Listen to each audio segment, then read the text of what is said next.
Going to CES every year has become a bit of a ritual for me. That's the Consumer Electronics Show for those that don't know, and it's the largest technology show, one of the largest in the world.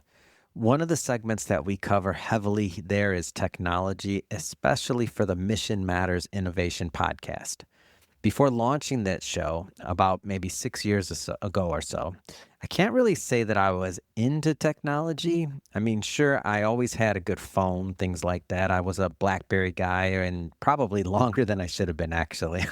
That all ended, by the way, one Christmas when a good friend and his family staged what they jokingly called a technology intervention. Yes, that exists, a technology intervention. They handed me a new iPhone and told me it was time to step up my game. I still remember them prying the BlackBerry from my hand and me talking about how much I love the feel of the click of the keyboard. I know some of you that are listening to this, you remember that, the click of the keyboard. And how was I ever going to get used to like a screen that doesn't have any buttons? I know that sounds ridiculous to the youngins that are listening, but the old school BlackBerry users out there that are listening to this, you remember that click. Technology was moving fast, and I needed to be a part of it. Since hosting a show about technology, I've come to understand a few things. One is simple but uncomfortable. Whether you're for technology or against it, it will move forward without you. You'll either benefit from that progress or you'll become collateral damage from someone else moving faster than you. Think about how many companies and processes didn't make it. I mean, Excel at one point was revolutionary, and the people that refused to adopt Excel probably, had their heads cut off in business. Now we're living in the age of AI and robotics, and things are moving fast. Walking the floor at CES year after year, you can literally feel the shifts happening in real time. The trends aren't subtle. You can see them just by looking at what booths are being built and what those booths are demonstrating, like all the demonstrations. This year, what stood out most to me was the robots and how good they become, really. I'm pretty certain that from this point forward, the pace of change is going to be unbelievable. I don't know if it's 5 years or 10 or I don't know how many years, but there will be a moment probably in my lifetime, I can picture this so clearly, where I walk up to a booth and I'm talking to a robot. But the thing is, I don't know it's a robot. I think it's a human. Think about that for a moment. Some people are terrified by that idea. Others aren't. For me, I look at the opportunity because I already know it's happening whether I like it or not. Nobody's calling up Adam and Mission Matters and saying, "Hey, should we speed this up or not?" Like that's not part of the deal. So I know it's happening whether I like it or not.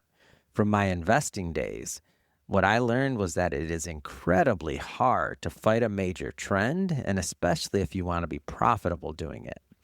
And I understand, by the way, that there's layers to this conversation. It's not that simple, and it goes far beyond money and ethics, responsibility, human impact, long-term consequences for society. All of those things matter and more.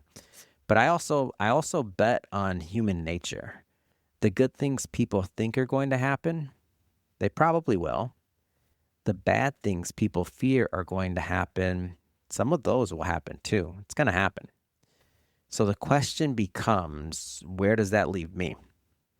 At the most basic level, I still have conversations with my dad, and he still won't use text messaging. It's a true story. I can't believe it. This guy, he's always last holdout for text. So yes, there will always be those who never will adopt a new technology, even something as basic as texting.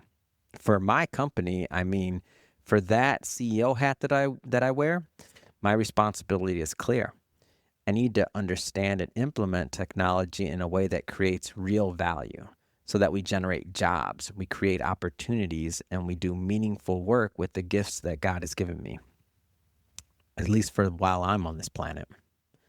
But for me personally, once I started using AI, like really, really using it, I had to accept something. It's still kind of hard, but I had to accept it. From cooking, I use AI all the time. I'll take a picture of a chicken breast or something else and some seasonings and say, what can I make? And I'll take a picture, even the air fryer if I want to use that. What should I set it on? I mean, I'm pretty dependent there. Now, to planning trips, I don't want to think about all of that. To thinking through ideas on personal growth or, techniques. Like I like using AI now, and I have to accept that AI has become part of my life. I resisted it for a while. Not in business, as I mentioned. In business, no, I know I need to be ahead of the curve on that one, especially in media. But personally, I wanted to keep it at arm's length. Like in my head, that was the idea. I'll do it for business, but I'll keep it at arm's length for my personal life. But the truth is, as I reflect and I look back, it has increased the quality of my life all in all areas, really.